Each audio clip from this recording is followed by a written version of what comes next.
You have to be the hero of your own story, and you can do that. %90 of it is just showing up. Get there and start working. Like, you're not going to feel perfect every day.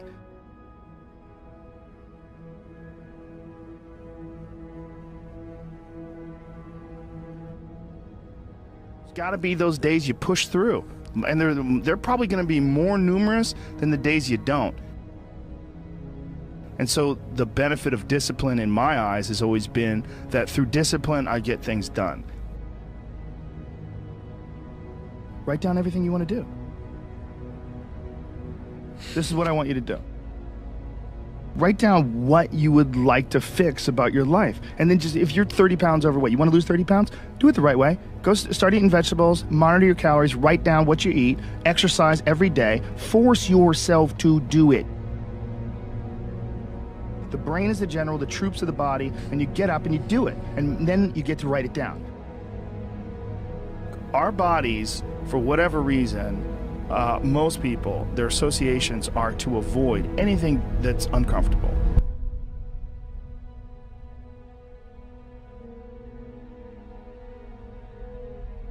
It's so illogical, because when you look at comfort and you look at success and progress and the feelings of accomplishment and of getting past certain hurdles in terms of like how you feel about life, a lot of those are connected to discomfort. Like, discomfort is your friend. It really is. Like, discomfort and not being happy and content with certain situations in life or certain feelings in life.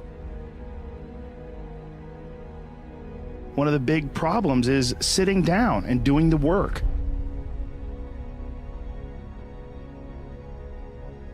And he labels it like an enemy. He calls it resistance, you know, and that you have to sit down, you have to overcome resistance, and that the pro goes to work. And it doesn't matter if you're sick, doesn't matter if you have kids, it doesn't matter what, you're a pro and you go to work. And that just, it puts it in your head that this is what I do. You have pride in that. And then when you are in front of that keyboard and you look down the count, it says put 1,000 words in. You're doing the work. Yeah. And out of that work, gems blossom. And it's about resistance that people feel when you should write, or you should paint, or whatever you should sculpt, whatever these things are that you pursue. And that there's this thing that comes up that tries to keep you from doing that. This resistance. You're not a hero in your own eyes. You're not someone who you respect.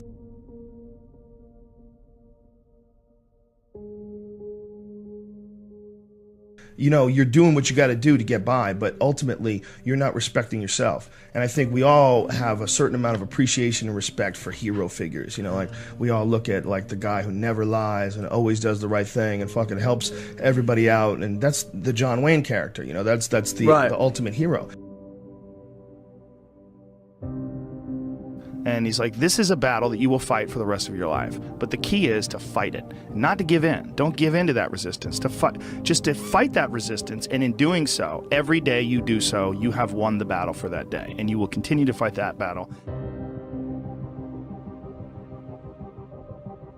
And when you look at your own life and you don't stack up, you're a thief, you stole money from your wife's purse, and you know you don't want to smoke cigarettes, but you fucking have to, you can't deal with the stress, you smoke, you devalue yourself. You slowly start devaluing yourself. You look at yourself, you realize that if you were judging yourself, you would judge yourself unfavorably. So no matter who you can't pretend you're the hero of your story. You can be the hero of your own story that woke up today. You can be the hero of your own story that at 40 years of age stopped, got out of bed, and said, I'm not doing this anymore. Only by my instincts and only by my morals and my ideals and my mind, and I'm going to be dead honest with myself because I'm realizing this is not going to last forever.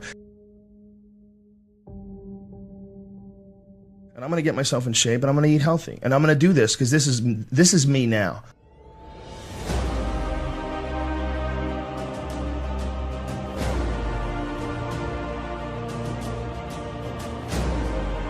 I decide that this is me.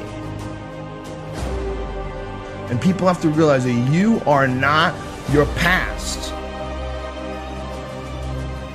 You are not all the times you fucked up. You're not all the times you were drunk. That's not you. What you are the person who's learned from a great deal of experience. When you're alone with your thoughts, you get an idea of what your thoughts actually are. If you live your life just acting constantly on the momentum of other people's expectations, of you wanting to be liked by these other people, you can run into a trap, and you set up a life that you didn't really want. Your life is certainly some sort of a journey. It's certainly some sort of a journey. You're trapped in this situation where you have a mortgage, you've got credit card bills, you've got student loans you have to pay, you have a bunch of shit going on that you have to continue to feed. And all that, and especially if you have a family and you have to feed them, oh my goodness. Then you're fully locked in. You can't take any chances whatsoever. And oftentimes people make the mistake of getting stuck. And it is just a tactical mistake, just like it would be a mistake if you got stuck on a video game. Just like it would be a mistake if you followed a map incorrectly and you get stuck in the woods.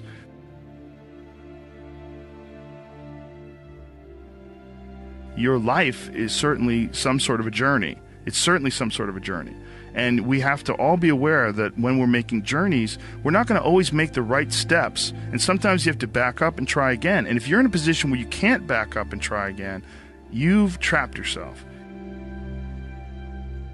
Because people define themselves by the past. Instead of thinking about who they are now, instead of they still look back at a mistake they made and don't just get past that mistake, grow and learn, but dwell on it. Think it defines them.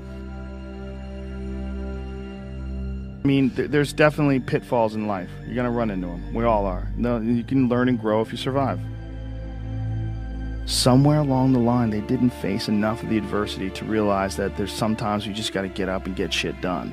There's sometimes where you have to fucking pull yourself up and you have to push forward even if you want to stay in bed. Having that safety net just provided him with a way to stay in bed, kept him weak. Have an opportunity. Every time things go wrong, every time things feel terrible, you have an opportunity to learn from whatever makes you feel terrible and never allow it to happen again. Push forward. The system will set out honeypots for people to get trapped in. The system will set out the ideas of retirement, the ideas of the golden years, providing you benefits, providing you a healthy work environment. Why? Well, because they want people to work for them. They don't want people to realize their own dreams and escape. They want to set it up so that you stick around. Stick around in some sort of an unsatisfying world. It's up to you to see that video game problem, to see that issue as it comes up on the map. No, I think this is a right turn. To see all the problems that could potentially lay in front of you and calculate your future. And then also look around at all the people that didn't do it and look at the misery that they're in and learn that you don't want to be like them.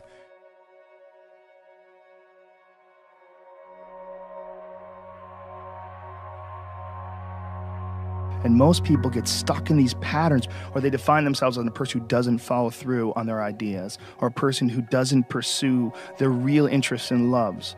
You define yourself by that. Well, I guess I start things and I quit. No, you don't. No, you have started things and you quit. And it gives you a horrible sense of regret that's made you define yourself by that. You don't have to do that. If I look back on anything I've ever done, mistakes I've ever made, paths that something that I put out that I didn't quite think, man, maybe I just waited 3 months before I released that, or maybe I should have, re-edited that blog post a couple more times before I put it online, or things that I've done have driven me crazy, but yelling at someone I didn't have to yell at them for, whatever. But the most important thing is always for all people to recognize that you're not who you were a year ago. You're not who you were 5 years ago. You're not who you were last week. So you got to regulate how much you dwell on regrets of the past. You really got to be careful.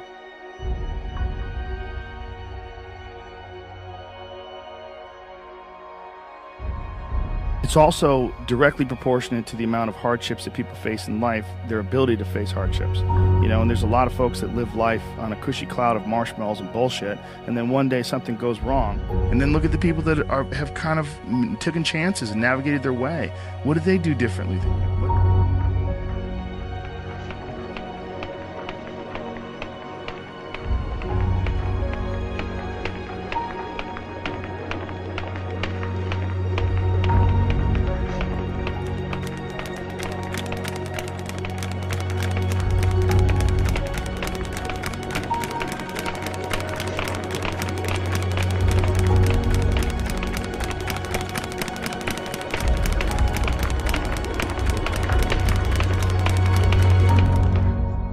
What insight into their own mistakes are they willing to delve into that you're not, that you step back and you go, you know, I just don't want to look at myself that closely.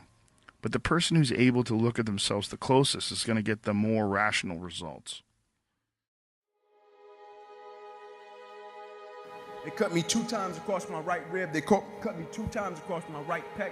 They cut me 1 time across the left side of my neck, 1 time across the right side of my neck. They cut me from the bottom of my armpit all the way down to the bottom of my hand. And after they got through cutting on me, they said, son, you're gonna be in this hospital for the next 40 days. I walked out of the hospital on the 3rd day. They said, you broke a record. How did you do it? And I said, first and foremost, the thing I want y'all to understand, I would never let a circumstance or a situation define my life.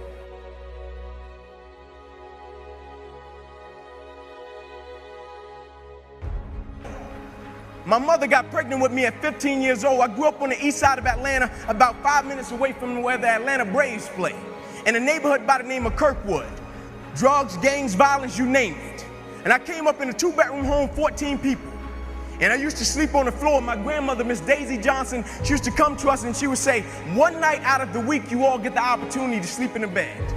And so when I got to sleep in the bed, it wasn't like I got the bed to myself and I was like, man, I got the bed to myself. It was 5 more of my cousins in the bed. And so we slept 3 to the foot and 3 at the head. And so as a kid, pretty quick, I had to make a decision of what I wanted to do with my life, because in that same house, I had 8 uncles, all 8 of which are still going in and out of prison till this day because they sold drugs and they were in gangs. And so I looked at it, and it's kind of like that quote that says, learn from the mistakes of other people because you can't make them all yourself. And so I saw them selling drugs, but I also saw the outcome. And so I said, I'm not selling drugs. I'm not joining a gang because I see where that road leads to. Either I'm going to end up dead or in prison. I said, so my best bet may be to go to the NFL. And so I went to my cousin by the name of Tamon. I said, listen, man, I want to go to the NFL. I feel our family deserves a better way of life. Let's work for it. I said, we're going to be patient. We're going to engage in consistent action every night. And so every night we would go out and we would race light pole to light pole in Kirkwood. No shoes. Light pole to light pole every night. And so one night we were getting ready to race, and down the street came a big blue pickup truck. And it pulled over to the side, and out of it got a white guy. First white guy I ever saw in my life. True story. And my uncle Bobo, who just got sentenced to 40 years in prison, he was on one corner. My other uncle Johnny, he was on the other corner. My uncle Bobo took off running and he looked at me. He said, Ink, don't talk to him. Saying to me, that guy has to be the police. Coach Trey walked up to us, nicest guy in the world. He said, would you kids like to play organized sports? I stepped to the front. I said, yes, sir. He said, go in the house and get your guardian. My uncle JJ was there. I ran in the house. I said, Unc, there's a guy outside. He asked me like to play organized sports. I told him yes. He said, well, I go in the house to get my guardian. I'm coming to get you. Will you please talk to him? My uncle said, sure. My uncle walked outside. Coach Trey said, would you like to sign these kids up for organized sports? My uncle said, yes, sir, but I hate to tell you, we don't have the money. He said, don't worry about the money. You get them to the park and I'll take care of it. That same guy still buys me drawers and socks until this day on Christmas, and I'm 29 years old, and he started when I was 7. You see, most nights after practice, everybody would leave to go home, and I always had to sit in the park because my mother worked at Wendy's. And my mother didn't get off work till about 10 o'clock, 10:30 most nights, and I would be sitting there in the park, and I loved it. I didn't want anybody to take me home because when I went home, I was sleeping on the floor with roaches and rats. And so anytime I got in solitude to dream, anytime I got in solitude to think about what I wanted to do for my family and my community, I took advantage of it. And so most nights, I'll be sitting there in the park and I'll be looking up at the lights. And I'll be envisioning myself doing things in the NFL, envisioning myself doing things for my community. And just as the lights would always go out, my mother, she would pull up and she used to drive an old Buick Regal. Hubcaps off the car, seats torn up, the car was all beat up. And she would pull up and she would put the car in park. And I would always hop up, I would run over to my mother, I would give her a hug and a kiss. And I would say, Mom, if you don't mind, can you please sit back in your car? I have to do some extra drills. I have to go to the NFL. She would never have to work another day in your life. And I knew she was tired. And every night my mother would say, sure, Ink, and she would sit back in that car. Those car lights would hit that field, and here you had a 7-year-old kid doing backpedaling drills, running sprints, running laps, chasing his dream to go to the NFL. And just beyond those car lights, I could always connect with my mother's eyes. And so it made me dig a little bit deeper, it made me push myself a little bit further, it made me work a little bit harder. I live by this thing called the harder you work, the harder it is to surrender. You see, the reason people quit, they don't take pride in what they do. The harder you work, the harder it is to surrender. And one night, my mother couldn't pick me up, and she called Coach Trey. She said, Coach, I can't make it tonight. Can you please take Inky home? And so he put me and about 8 guys in the back of his pickup truck, and he said, Inky, I'm gonna drop you off last. And so when he got to my house, I got out on the sidewalk, and I'm standing in front of 125 Warren Street, and I looked back at Coach Trey. And I said, why are you doing this? Because where I came from, people didn't just help you. It was, I pat you on your back, you got to pat me on my back. You remember I did that for you, you got to do this for me. And I said, why are you doing this? And he looked back at me and he said, son, I want to tell you something. And he said, I don't want you to ever forget it. He said, son, the more you make sure that somebody else's life is okay, God will always make sure that your life is okay.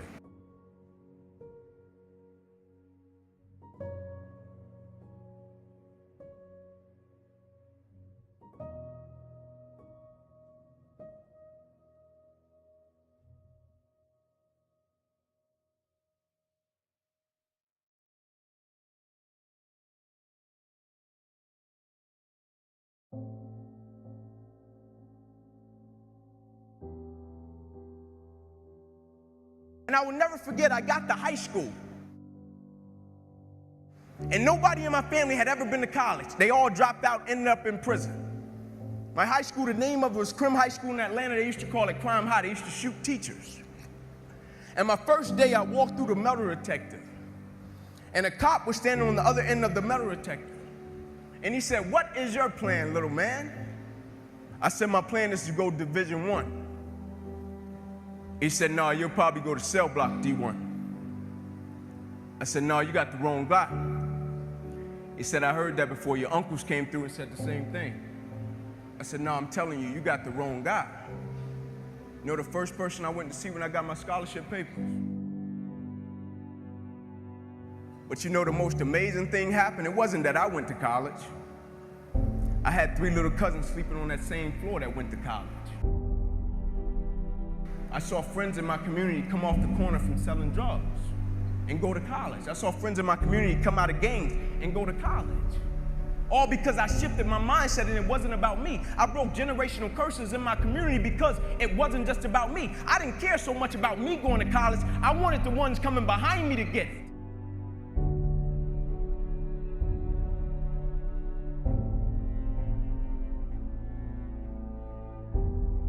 And I got my scholarship up to Tennessee, and they looked at me when I first hit campus, 135-pound kid soaking wet in the SEC.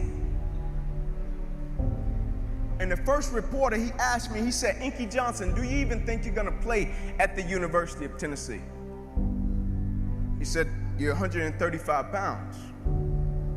I said, not only am I going to play, I'm going to start. I said, you made a mistake. I said, see, what you don't understand, and this is what most people do, they base judgment off of what they can see. But what they don't understand, the moments that make you who you are, the moments that they can't see. You see, anybody can be on their best behavior when somebody is standing over their shoulder, watching them, seeing if they're going to do what they're supposed to do. But what that reporter didn't see, you see, he could see I came from Crim High School. He could see I was 135 pounds. He could see I was 5'9". He could see all of the stats. He could see all of that. But what he never saw was when I was in the park with my mother when I was 7 years old. She was sitting at Beer Creek at 10:30 at night. What he didn't see was every Saturday morning at 5:30, I was up running 2 miles to a fire station and 2 miles back home. What he didn't see was every time I slept on that floor with roaches and rats with my cousins, I got up every morning, went to school, and never made one excuse. What he didn't see was on Christmas Eve when a guy came through me and my cousin's window. He stuck a 9mm and a 45 in both our face and took all of our Christmas gifts, and we had to stand on the curb, and our mother told us, y'all just be grateful. He didn't see that. And those were the moments that made me who I am. And so now his opinion didn't matter. His opinion would never become my reality. And my freshman year, I played special teams. Sophomore season came, broke the starting lineup. You know the first person I went to see at media day?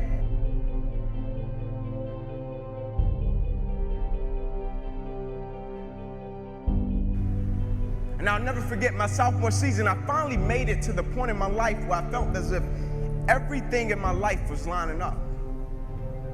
Spiritually, I was getting discipled. Life was in shape.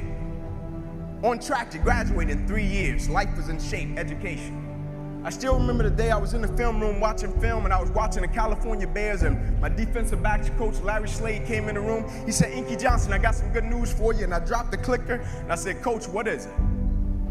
He said, "Son, you're a projected top 30 draft pick." He said, "All you have to do is play these next 10 football games. You're an automatic multimillionaire." I ran out of the room. I got on the phone. I called my mother and my grandmother. I said, "Listen," I said, "after this season, we would never struggle." I said, "We would never miss another meal." I said, "After this season, our lives are about to change forever."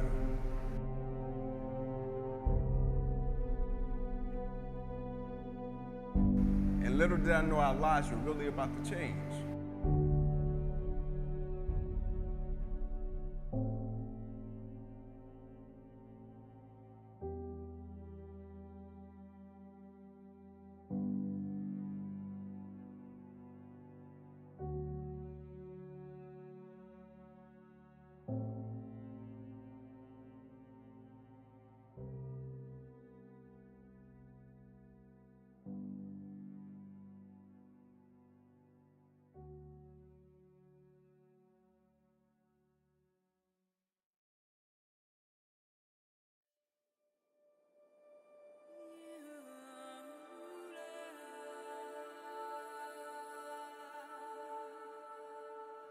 First game we come out, play against California Bears. I get an interception. We shut them down. We get the victory.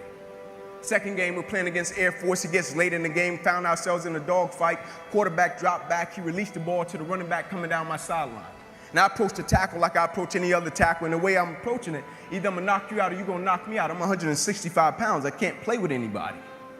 But at the point of contact, when I hit this guy, something different happened that had never happened to me before in my life. I hit him, and it seemed as if every breath in my body left. My body went completely limp. I fell to the ground. I blacked out.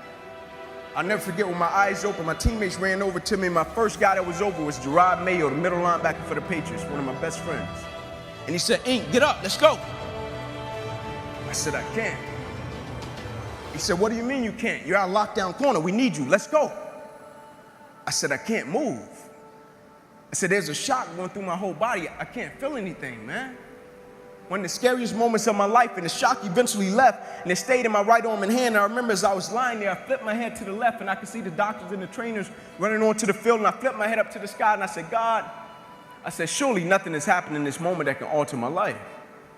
I flipped my head back over to the left, and they were bringing the spine board out. I flipped my head up to the sky, I said, "God," I said, "that's precautionary measures, right?" They get me up on the spine board, they're wheeling me off the field, and I looked at the doctor because I couldn't feel my right arm. They had poked me with all type of needles. "Inky, can you feel this? Can you feel?" I couldn't feel a thing. And I said, "Doc, can you lift my right arm and hand?" He said, "Sure, Ink," and he raised it up, and I lifted my left, and I pumped it to our supporters. As he was bringing my arm down, I looked at the doctor. I said, "Oh, yeah." I said, "I'll be back." Never thinking that would be the last game that I would ever play in my life. They get me in the ambulance, things turn up a notch, I still don't pay it any mind. They get me over to the hospital, say, "Inky, we're gonna take you back and run some CAT scans." They took me back, they ran the CAT scans, and they rolled me back into my room, and I'll never forget it. All in about a 15-second time frame, I was lying there in my bed, and I could see over my right shoulder. And I looked at my father, and we caught eyes, and my father, he went to take a step in, and he looked at me, and he said, "Son, I can't do it." And he walked out. My mother, she came in, she was running, she kissed me on my forehead, she said a prayer, she said, "Ink, everything is gonna be okay," and she ran out. And as soon as my mother stepped outside of the room, the doctor rushed in from the opposite side, and he said, "Hey, get in here, we gotta rush this guy back to emergency surgery, he's about to die." I said, "What?" I said, "My mom just told me everything was going to be okay." Like, this is total opposite. You talking about I'm about to die. I said, "What happened?" He said, "Son, what happened? You have busted up subclavian artery in your chest. You're bleeding internally. Have to rush you back and take the main vein out of your left leg and plug it into your chest in order to save your life." And when I woke up from recovery, the same doctor was standing over me. He said, Inky, I have some good news and some bad news for you. I said, you got some bad news for me? After telling me I was about to die, I'm still alive. How bad can it get? I'm still here. He said, the good news is, son, we saved your life. I said, thank you, sir. He said, the bad news is you have nerve damage in your right shoulder. I said, cool. He said, we got to send you up to the Mayo Clinic in Rochester, Minnesota. I said, cool. He said, but the problem is, Ink, you probably can never play the game of football again in your life. I said, no way. He said, yeah, Ink, you got some pretty bad nerve damage. I said, no. I said, Doc, no disrespect, man, but I'm 8 games away. Like, Doc, no disrespect, but this is about to change my family's life. Doc, I've been working for this ever since I was 7 years old. Doc, there's no way. God, not now, God. Like, let me make it to the NFL so I can help my family first. Like, we miss meals. And you're talking about my career could end right now? Like, no way. And I snapped out of it. I said, man, I never cheated. I said, there's no way. I never cheated. I never cheated myself. I gave everything I had to it, and I respected it. I never cheated. There's no way that my career can be over. I said, send me up to the Mayo Clinic. And after several visits, I'll never forget, this is when reality set in. It was me, my mother, my father in the room, and the doctors came in. They said, Inky Johnson, here's the deal. They said, son, you have torn all the nerves in your brachial plexus. They say your brachial plexus are the nerve roots that go from your spine, and they come down, they control your shoulder, your arm, and your hand. They say you have torn them at all levels. They cannot be replugged. They said, son, we hate to tell you, but your arm, it will never be the same again. Your hand, it will never be the same again. Son, you can never play the game of football again.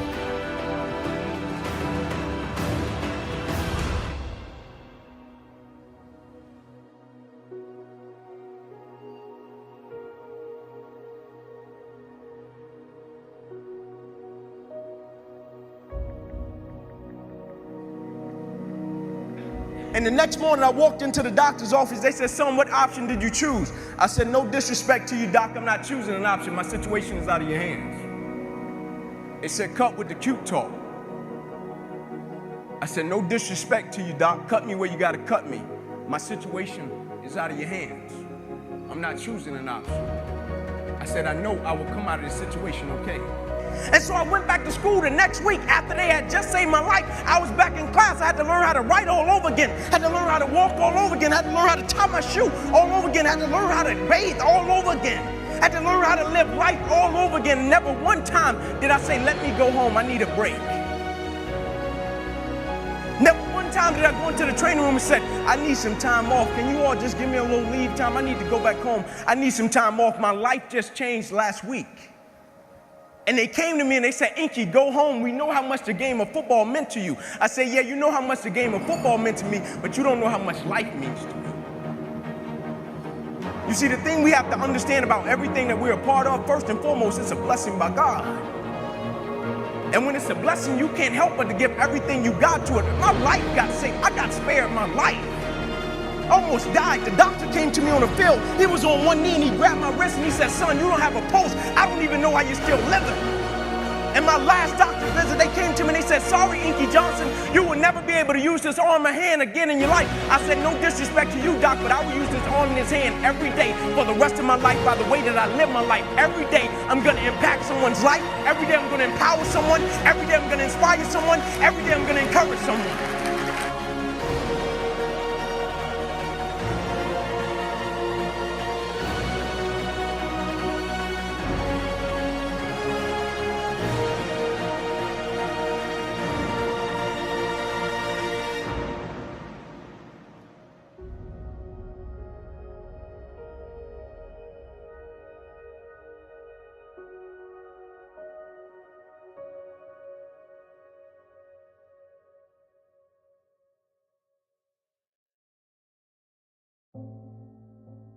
I live by this thing called empty the bucket. And when people hear it, they think it's a cute slogan, empty the bucket. But what they don't understand, it's an unspoken law. Empty the bucket, it's an unspoken law of accountability and responsibility to me on this earth and my existence and everybody that is connected to me. I may be crazy, but I don't know. I just believe that I'm supposed to give everybody that is connected to me the best version of me. I just believe I deserve to give my wife and my children the best version of me. I just believe the people that I'm a service to on this earth, I deserve to give them the best version of me.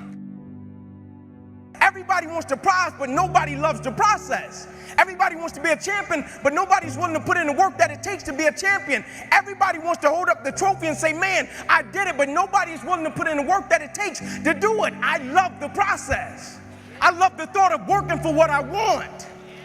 And I firmly believe you're never supposed to wish for it more than you're willing to work for it. Your expectations never supposed to exceed your effort. But a lot of people, they wish, and they're not willing to work. And the great thing about life has a funny way of testing all of us and seeing how bad we really want what it is that we say we want. Because the thing I know about people can talk the talk. And people do it very well. But life is going to hit you with a certain level of opposition. Life is going to hit you with a certain level of adversity. And life is going to say to you, you said you wanted it, now let's see how bad you really want it. But the great thing about it, if you love the process, when opposition and adversity hits, you will have a way of embracing it and using it, not only for yourself, but you will use it to make everybody that's connected to you stronger, because your vision has to be larger than yourself. If everything that you do is just about you and for your personal gain, something's going to come up against you that's going to be a lot tougher than you. And if it's just about you, the moment you hit it, you're going to quit and give up every time. You know, protocol, they call me in the world, they say Inky's a speaker. Inky's a motivational, whatever the case may be, Inky, whatever it is. But what they don't understand, I'm in the people's business. Not a speaker, I'm a servant. Anybody that has direct contact with people on a daily basis, that is an opportunity to change someone's life. Don't ever pass up an opportunity to be of encouragement to other people. Don't ever pass up an opportunity to inspire someone. Don't ever pass up an opportunity to empower someone. Don't ever pass up an opportunity to show someone love, because the thing about it, my wound, like you can see this. You can see my arm. My wound is visible. But it's a lot of people in this room that are wounded, and you can't see it. And it's internal. So the opportunities that we pass up to be a blessing to other people, we can save their life with just one encounter.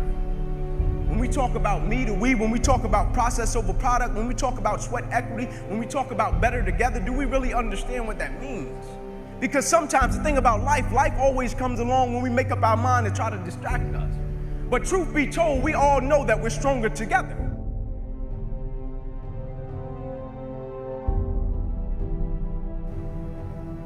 I had been working my whole life. And what I didn't understand, by being determined to chase something, by being committed to it, and what commitment is staying true to what you said you were going to do long after the mood that you have set it in has left. You see, people think commitment is saying, yes, I'll do it on the days when it feels good. But I have been committed to everything that I ever started in my life, and I never stopped and I never quit it. And so by being committed to everything that I started, I finished it. It built a certain type of spirit. It built a certain type of mentality. It built a certain type of individual. And so now I couldn't quit even if I wanted to. I couldn't lay in the bed even if I wanted to. I couldn't stop even if I wanted to. I had too much sweat equity in my life and everything that I was doing. Because I understood my existence wasn't about me. I went from me to we a long time ago. I understood the process is more important than the product. It wasn't about the outcome for me. Whether I made it to the NFL or not, that was inconsequential in God's plan for my life. But I was going to fall in love with that process, because I understood by falling in love with that process, it was going to turn me into a machine.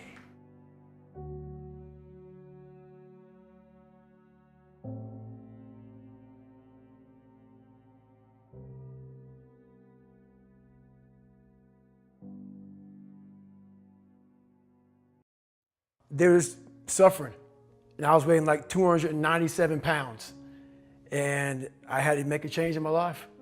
You know, I was at an all-time low, and I wasn't going anywhere, and I was exactly what everybody said I was going to be, which was nothing. So I had to make a change.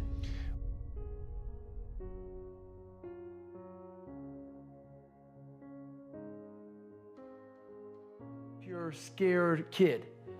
And the only way I could find myself was through putting myself through the worst thing possible. I'm gonna say the exact opposite of what today's world is saying.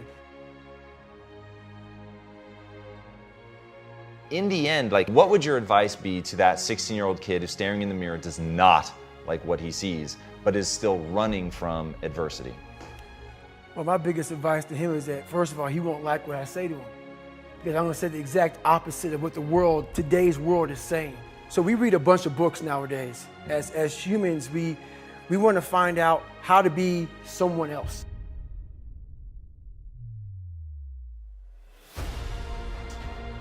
What we don't do is we don't go inside. So literally turn yourself inside out. Read the book that says, like we're writing a book every day of our lives, but we never read that book. So what I would challenge this young man or young woman to do is you have to look inside of yourself and see what you really want. What are you passionate about? We use these words and these little phrases of only the strong survive and all this other crap. They're all just fucking words. I get so tired of hearing people just talking. Like right now, someone may think Goggins is just talking. You don't know me. So when I speak from passion, I speak from experience, I speak from suffering. I have to tell this young man or woman that the only way I believe, and this is my experience in life, the only way you're ever going to get to the other side of this journey is you have got to suffer to grow. To grow, you must suffer. And some people will get it, some people won't.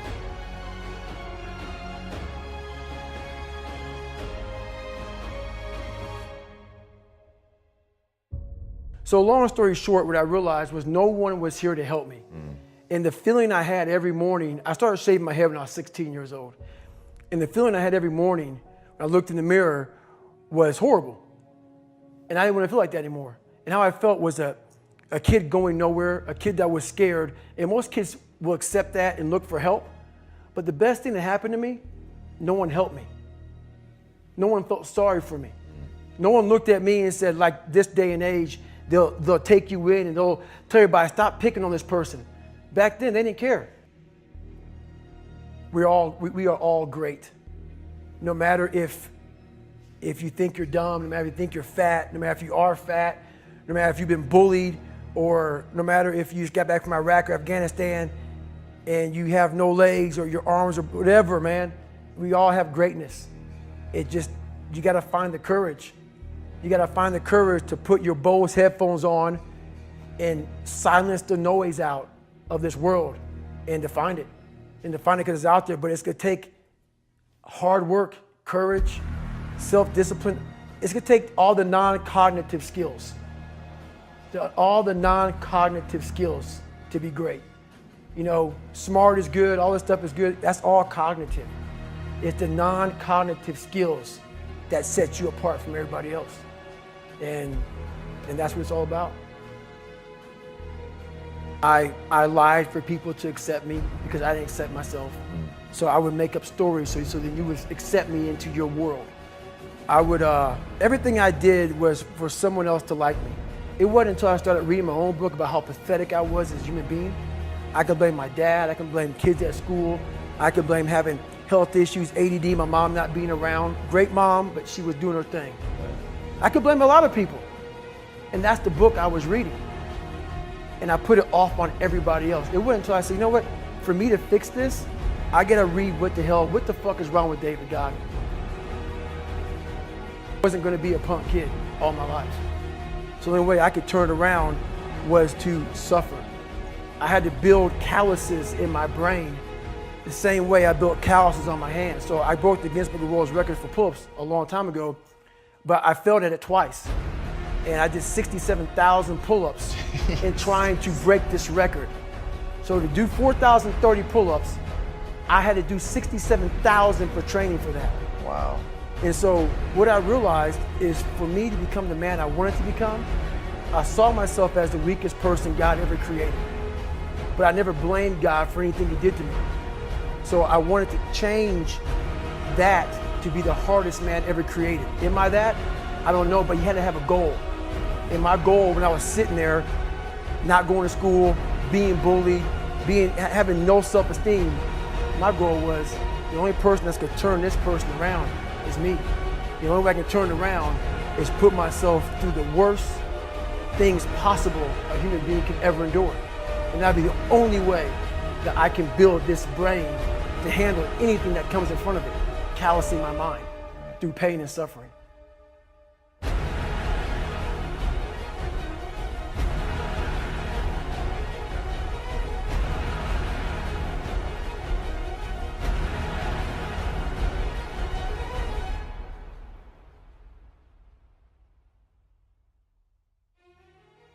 But they have to see what their journey is to start their journey. Several people live to be 100 years old, and they have great lives, and they have great kids. Their kids go to college and all sorts of stuff. But somewhere in their life, there was a point where they had a decision to make. They can go left or right on this path. Left was the easy route. Right was the hard route. A lot of people take the easy route. And they had a good life that way, but the better life was going to the right side. A human being is not so human anymore. We have the ability to go in such a space if you're willing to suffer, and I mean suffer. Your brain and your body, once connected together, can do anything. Motivation comes and goes. When you're driven, whatever's in front of you will get destroyed. And you may have 20 years of pain and suffering to get past it, but a lot of us die never truly starting our journey. And I would tell this young person, you gotta start your journey. It may suck, but it will come out the other side where you're coasting. Stop listening to people who are calling you fat, gay, transsexual, nigger. Everything that is makes no sense. All these insecure people putting their insecurities on you, you gotta flush it out. You gotta just be whoever the hell God or whatever the hell you believe in. If you believe in nothing but yourself, I don't care what it is. You gotta take everything and throw it away. You have to believe in one thing, and that is yourself.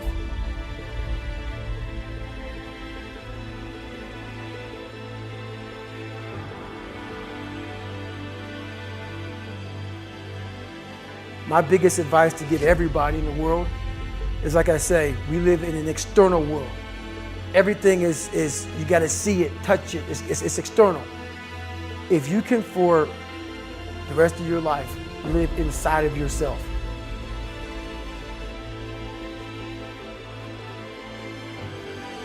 And people may listen to this and say, this guy is sadistic, he's crazy.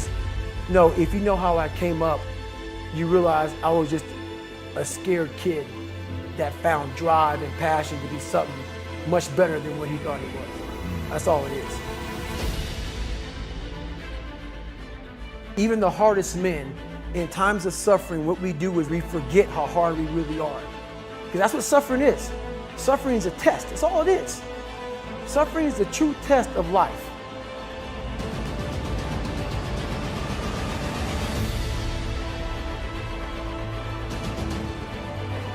Self-talk and visualization are two keys to my success.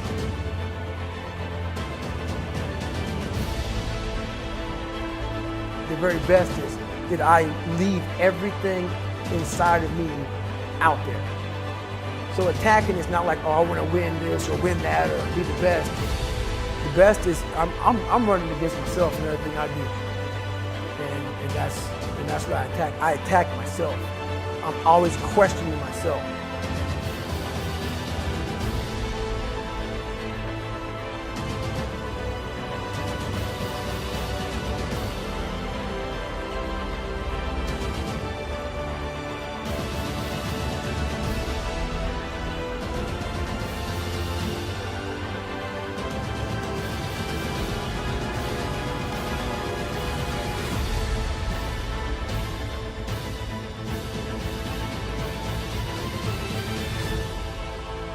So the things that we run from, we're running from the truth.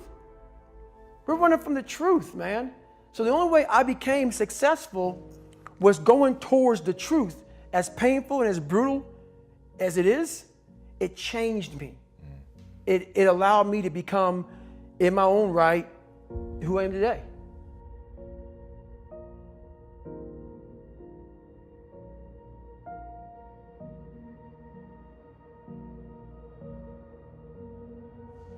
When you look in the mirror, that's the one person you can't lie to. So every morning I would shave my head thinking, God, I would reflect back on some of the lies I may have told somebody or some of the ways I acted I didn't feel comfortable doing. And I did it to impress other normal people. The key word there is normal, everyday people. I was trying to make other people like me. How pathetic is that?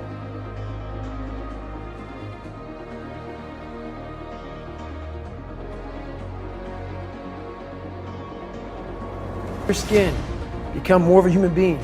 Don't be afraid of the reflection in the mirror, because that's all you can be afraid of. Once you overcome the reflection in the mirror, you've done it. But if you can get through to doing things that you hate to do, on the other side is greatness. That's what people understand. By me running, I am callous in my mind. I'm not training for a race. I'm training for life. I'm training for the time when I get that 2 o'clock in the morning call that my mom is dead or something happens tragic in life. I don't fall apart. I'm training my mind and my body and my spirit so it's all one, so I can handle what life is going to throw at me. Because the life I've lived, it throws a whole bunch at you. And if you're not physically and mentally prepared for that, you're just going to crumble and you're good for nobody.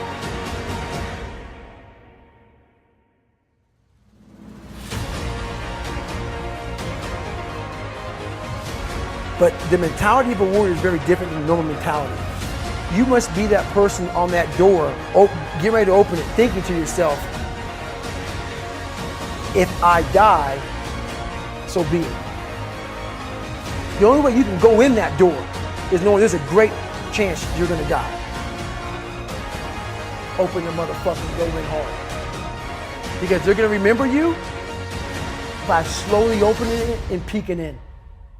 So if you're gonna open it, and you made the mind to open it, don't crack it open. Open the fucking door, go in. That's with life. If you're choosing to do something, attack it. Because they're gonna remember you as not attacking it. So I want to be remembered.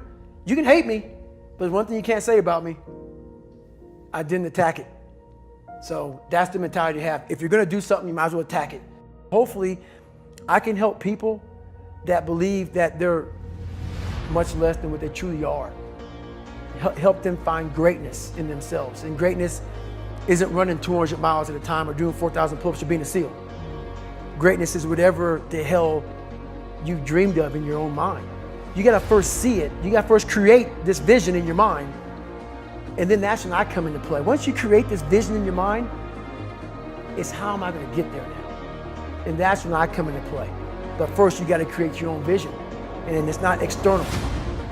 It's the vision created is inside of you. So until you create that, I'm nobody to you.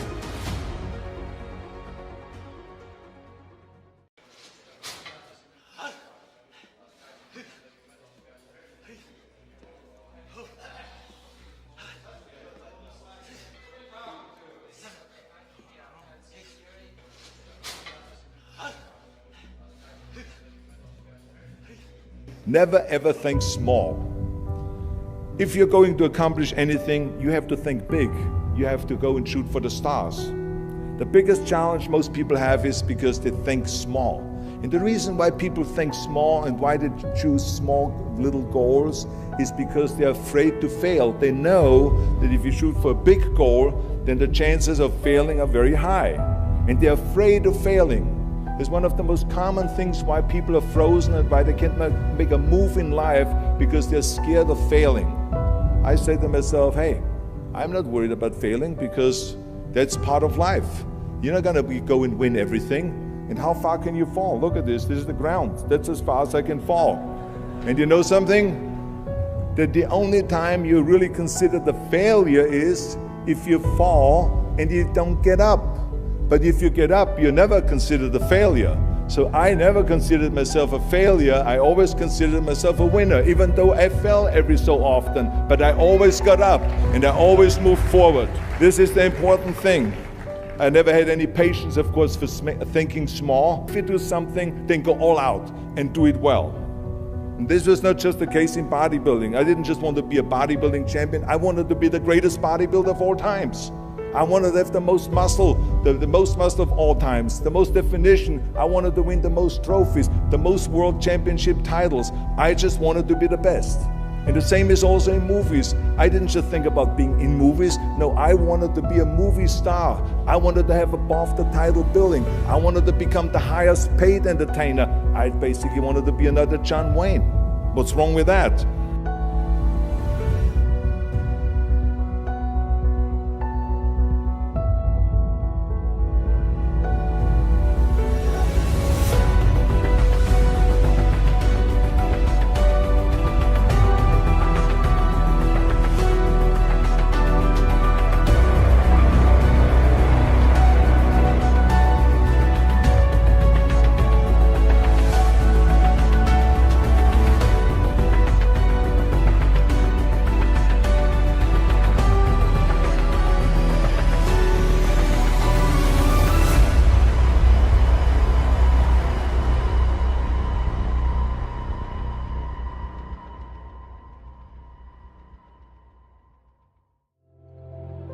Wherever I go, people ask me all the time, what is the secret to success?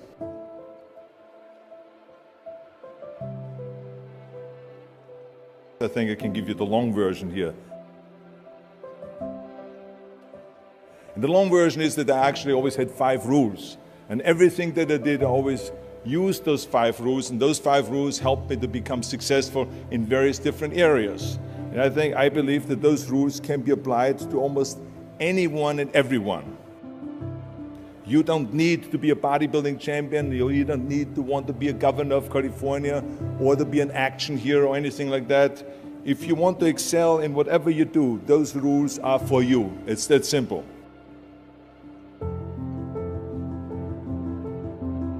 I think that we all here like to be successful and we are driven. So that's why those rules apply to you. So my first rule is find your vision and follow it. You see, I think it's the most important thing that we have a very clear vision of where we go. A goal, where do we go? Because you can have the best ship in the world. You can have the best cruise liner, but if the captain does not know where to go, that ship will drift around the world and out there at sea and will never end up anywhere. And this is exactly the way it is in real life. If you don't have a goal, if you don't have a vision, you just drift around. And you're not going to be happy. This is why it is so important to have that vision. Now, I created that vision in Austria because I grew up after the Second World War. The problem was that everyone was so depressed because they lost the war that there was alcoholism everywhere. There was, of course, depression. There was a terrible economic situation. There was famine. There was starvation and all of those things. And also it was kind of a little place and narrow. I felt I wanted to get out of there. I wanted to escape. And I couldn't see myself really to work there and to stay there, to work in a factory or to work on a farm, or even to follow my father's footsteps and to become a police officer. I couldn't see that either. As a matter of fact, that's what my parents wanted me to do. But that's not what I saw. This was the vision of my parents, but not mine.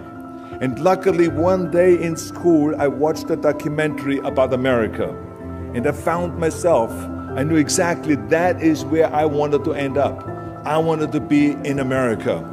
Everything that I saw in the documentary, I just loved. Everything was so big. I remember the tall skyscrapers, the monstrous bridges, the giant freeways filled with beautiful cars, the huge jetliners, movie stars, Muscle Beach, and all of those things. I could not wait to get there. The question was just, how do I get there? How do I get to America? I mean, this was not a common thing to do way back in the 50s. No one had the money to travel or anything. But one day I was fortunate enough to see a magazine. And that magazine showed me the path to America. And it was a bodybuilding magazine. And on the cover was this very muscular guy that was standing there like Hercules with a Hercules outfit. His name was Reg Park. This Reg Park was on that cover, and I remember the cover said, Mr. Universe becomes Hercules' star. I read the article as fast as I could, learning about how he grew up in Leeds in England, poor, and how he trained 5 hours a day, every single day, and trained and trained and trained and lifted weights, and then he finally became Mr. Great Britain. And then he became Mr. Universe. And then he won a second Mr. Universe title and a third Mr. Universe title, and then all of a sudden he landed in Rome in Cinecittà doing Hercules movies. And there he made millions of dollars, and this money he took and bought himself a gymnasium chain in South Africa, and he became a successful gymnasium owner. And as I read, I became more and more certain about my own future. As I read this story, I was so excited, so interested. I knew exactly that I wanted to become another Reg Park. I know he laid out the blueprint for my life, basically. I could see myself, I could visualize myself clearly to be a champion on that same stage where he won the Mr. Universe, and then to move to America, then get into movies, and then become rich and famous. I had that vision very clearly laid out. I was so happy that I knew exactly where I was going. From that moment on, everything that I did, no matter how hard I had to work or how much I had to struggle, it didn't matter. It was a wonderful joyride because I knew what the purpose was and I found my passion. The simple truth is, if you don't have a vision, if you don't have a goal, if you don't see your future laid out in front of you, you're just floating around without a purpose. And I think that the numbers speak for themselves. This is why so many people around the world are unhappy with their jobs. I mean, in America, 74% of the people hate their job and would like to change jobs. But think about that. That means that only a quarter of the Americans love their life's work. I mean, that is a very depressing statistic. I always smiled when I worked, no matter how hard I worked. I always had a great time, no matter what I did. It didn't matter if it was in bodybuilding, or if it was in the movies, or if it was as governor. I remember in the pumping iron days, people ask me in the gym all the time, why are you smiling all the time? Why are you so happy? You have to lift 50 tons of weights. You have to train 5 hours a day. I mean, I look at the other bodybuilders' faces and lifters' faces, and they look kind of depressing. They look sour. They're miserable that they have to lift weights. You don't look miserable, you look happy. And I tell them always, I say, I smile because I know exactly that every rep that I do, that every set that I do, every weight that I lift, I get one step closer to turning that vision of mine into reality and becoming that Mr. Universe. I could not wait to lift another 500 pounds in the squats. I could not wait to do another 1,000 sit-ups. I could not wait to do bench press, more bench press and more curls until I couldn't move my arms anymore. Because I knew that every rep got me closer to standing on that stage as a champion. As a matter of fact, when I lifted weights, I didn't really feel like I was lifting weights. I felt like I was lifting a trophy over my head each time I lifted. And to have all those bodybuilders around me and thousands of people screaming. And I tell you that this vision didn't just help me in bodybuilding, it helped me with everything, like I said. I remember in the movie business, there was many times stunts that I had to do where I got hurt, where I was in pain, in agony, and had to do it over and over again. I remember one incident specifically on Conan the Barbarian. There I was crawling on all four, on rocks, over rocks and gravel, holding my sword right in front of me. And as I was crawling, the camera followed me, and it was around 30 feet that I crawled on those rocks and this gravel. And eventually, after 10 takes, my elbows, my knees started bleeding and hurting. And the director came to me sheepishly and said to me, he says, do you mind if we do another take? I need a close-up of you. And I said to him, no, I don't mind at all. I said, go and do as many takes as you want. He says, no, I don't want to do that because I know you're in pain, you're bleeding. I said, no, I don't feel any pain. I said, the only thing I see is the finished scene.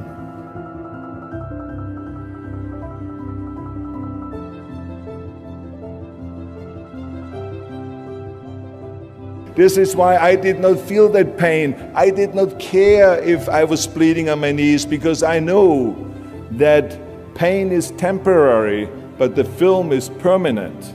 And I explained that to the director, so this is why I try to tell you, always discover your vision, and the rest will follow.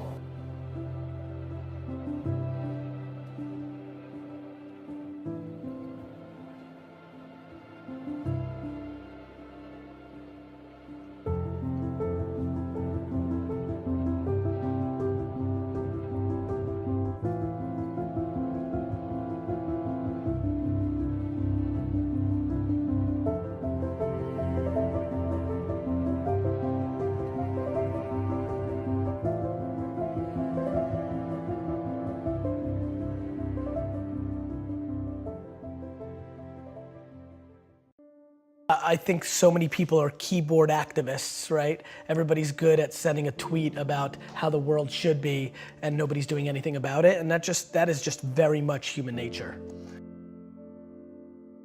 We've gotten soft as a culture. Yes. You know, I mean, of course we've gotten soft as a culture in the US because the US has had an incredible 200-year run, right? Like this is just what happens. You know, so as a culture, you know, I can't speak for, you know, people that live in the Amazon River, and I can't speak for, you know, people that still live in Belarus, but the American culture is soft, and that's a great thing. That means there's been enormous amounts of prosperity, but let's not be naive. I mean, people literally complain when somebody gives them the wrong amount of like extra cream in a Starbucks $6 coffee.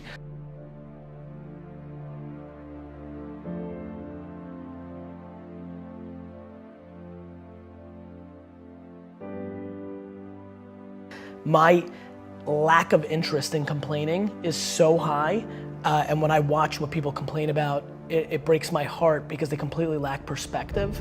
And I genuinely believe my happiness and optimism comes from my perspective. Even in political unrest times like right now, a lot of people are very bent out of shape, but the reality is that it's just never been better to be a human being. That's just the truth, that's just data, that's reality. And yeah, I mean, it's just a very fun time to be alive.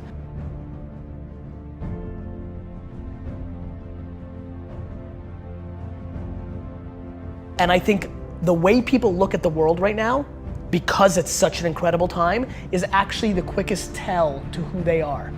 If you think it sucks or it's bad, you have losing pessimistic DNA. And if you think it's awesome and phenomenal, you have optimistic winning DNA, and I believe that to be true. And so, that's where we're at. We're beating ourselves up. Like, everybody sucks at something, right? Like, we all have shortcomings, and we all have strengths. And for me, it's like, why don't we just audit that? Like, why don't we just look at it that way and be like, all right, well, I'm good at this, but I'm not good at that. Like, and then I only focus what I'm good at, right? Like, I don't dwell that I can't fix shit around the house. I call somebody to fix it. Like, I'm not like, I'm not a man, I don't give a fuck. Like, you know, I don't get it. Like, we all, like, I also think it's awesome that I'm so emotionally stable and I'm the emotional backbone of everybody. Is that what a dude's supposed to do? Like these cliches, these stereotypes, they're so silly. I'm fully in love with myself. But I'm also fully in love with everybody else too, right? It's not like it goes both ways. Like, I tell people to buy into me, that work for me, it's because I buy into them first. Like, I don't need anybody to gain trust with me. It's there. Like, I believe that the human race is so grossly underrated. We are good. Of course we have some bad, there's fucking 7 billion of us. But like, when you look at our net score, it's bonkers shit. Like, do you know how much damage we could be doing to each other on an hourly basis and we don't? Like, we're still here. Like, we won. We're the alpha being and we've figured out how to stay together. This is insane when you think about it. And yet everybody wants to dwell on like somebody said something mean.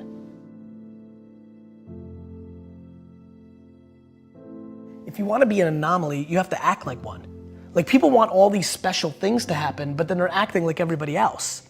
And that gets into the Saturdays in your 20s, like, or just like taking risks or things of that nature. Like, if there's anything they take away, it's like, look, like, you're gonna only be so pretty, you're only gonna be so smart, there's things that are gonna be natural and then there's things that you can actually control. I do believe, and I don't know if I'm right or wrong, I don't, but I do believe that work ethic is a taught behavior. It's something you do have more control over. And you know what really sealed the deal for me? Getting healthier. I was 38 years old and it didn't come natural to me. Like, it didn't come natural to me at all. I hate the gym. I hate it now. I hate it, I don't like it, I don't want to do it.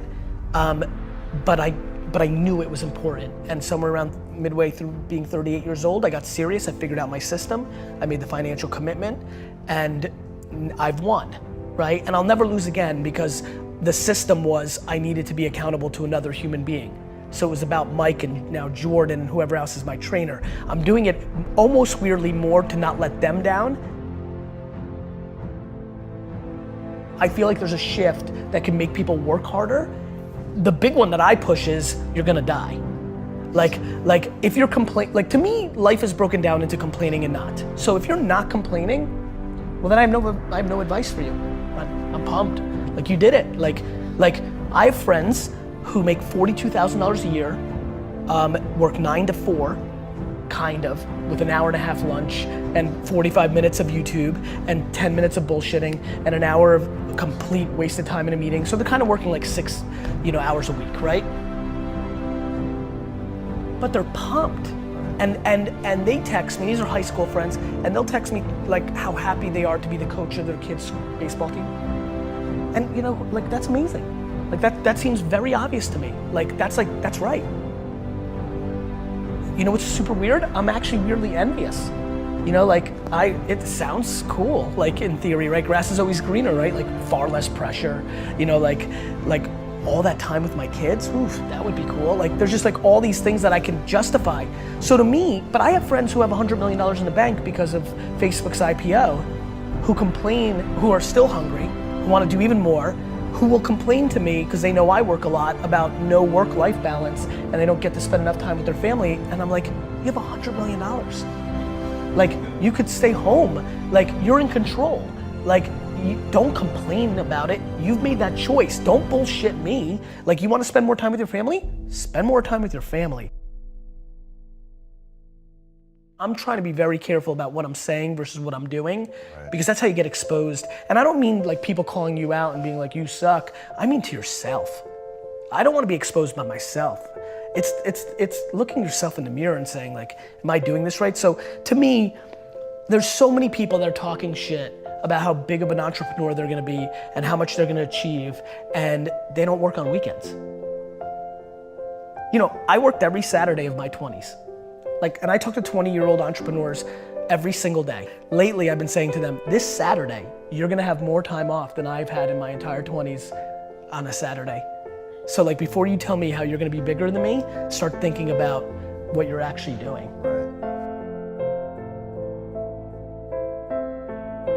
I'm careful to not give advice that I know is uniquely something that I was gifted with.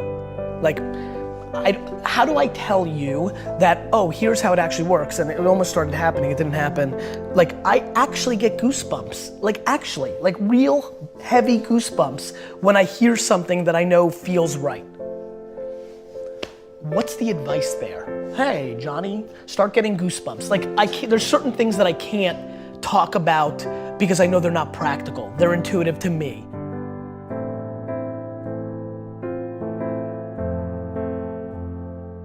I plan to instill kindness into my kids. I plan on instilling perspective into my kids. I plan in instilling just being a good human being. I plan on making sure they don't use their parents' wealth and micro fame and leverage to impose on any other person. I'm just petrified of that. If my kids try to punk their friends on my shit, I'm gonna beat the fuck out of them. That's just loser DNA. You didn't do that, right? I'm not obsessed with tactics. I'm obsessed with religion. So I have a lot of wealthy friends at this point who think it's smart for them to sit first class, but the kids in coach. It's a tactic. They send their kids to Africa to build a school for a week. It's a tactic. It's like my friends that love the environment. The number 2 sector in the world that is hurting the environment is the fashion industry. When you run the math of what's doing bad to the earth, it's the number 2 industry behind gas. I don't even want to say it because I'm not sure if it's gas and oil. The number 2 industry, this I know for a fact, is the fashion industry. So all my fancy friends who love the environment, are they willing to give up their fucking Louis bags? Let's see, right? So like I think people talk shit. So you let them sit coach and you went first class, but you went to, you know, Hawaii and ate at all the best like you can't pick and choose. To me it's binary. So I don't want to be a hypocrite. So my big thing is like, look, you need to be kind. Like mean is just non-negotiable in our family, right? And then you just need to not be full of shit. If you want to look at daddy's mountain and you want to say what I did to my dad's, and that was a big mountain for an immigrant, like wow, dad did it, right? If you want to say I'm gonna climb that and I'm gonna climb bigger, awesome. Like I'm pumped. I'm weirdly not cheering for you because I'm just a weirdly competitive dude. This is actually something I'm not proud of. I'm comfortable saying this and I believe this is a flaw, but I don't want my kids to beat me. I don't. Like I hate saying it. I know this is where I get in trouble. People will take one little clip from one video interview and they're like, you're bad. It's just my truth. I don't want to bullshit you guys. Like I'm that competitive.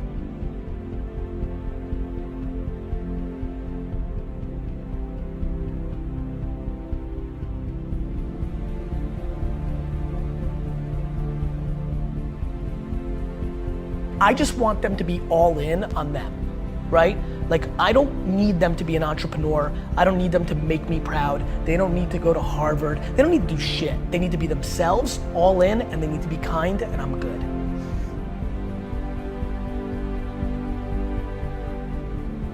Like everybody thinks their stuff is so good. Like every day, Gary, my Instagram's so on fire, it's so awesome. Why is nobody, like, why am I not gaining followers? Because it's not awesome. We all think our stuff is the best, and like, I get that. But yeah, that would be my advice, only because that also is liberating. To me, everything's about breathing, right? Like to me, everything is about like, take full ownership for everything, and then everything gets easy, because then you're in control. And then learn how to love to lose. I think that's how entrepreneurship, that's how life is. We all have losses. And so I like losses. I love adversity. I like the climb. I like the chip on my shoulder. I like when people are like, oh, I knew it, he's not that good. That is like I'm even weirdly scared as I continue to ascend and I'm getting popular and what do you say, the marketing leading, like if people start putting these words in front of my name, I'm like, am I gonna sabotage myself to like recorrect this? Like I like adversity. So yeah, all on me. You know, I enjoy losses. Now all of a sudden, like what? You become completely invincible. I feel invincible. I really genuinely, outside of the health of myself and 20 people, feel 100% invincible as a person. I know what my intent is. I want to do good at nobody else's expense. I'm far from perfect, we all are. And so just easy, it feels very light to live life. I'm just in a good mood. Them home, and I think modern day parents and most parents do not do that. I think they focus on dumb shit like grades because they are insecure and they want to put the bumper sticker that their kid went to, you know, Stanford. Like it's real fucked up when you really think about what's actually happening. So much of it is misery loves company, or people reflecting of what's inside of them.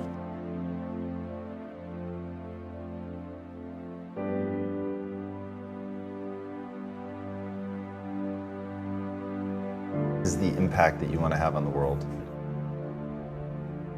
Same thing that attracts so many of millions of people to people that are selling bullshit, those same people are attracted to me.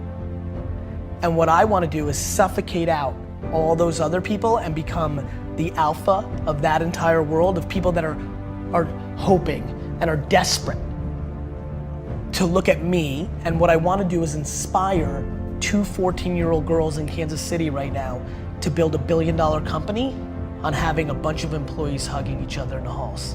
I think that Steve Jobs came along, became an icon, but the sad part of that narrative was he did not treat his employees well. He became an icon, and the narrative became he got the most out of people by being a jerk, and that became romanticized.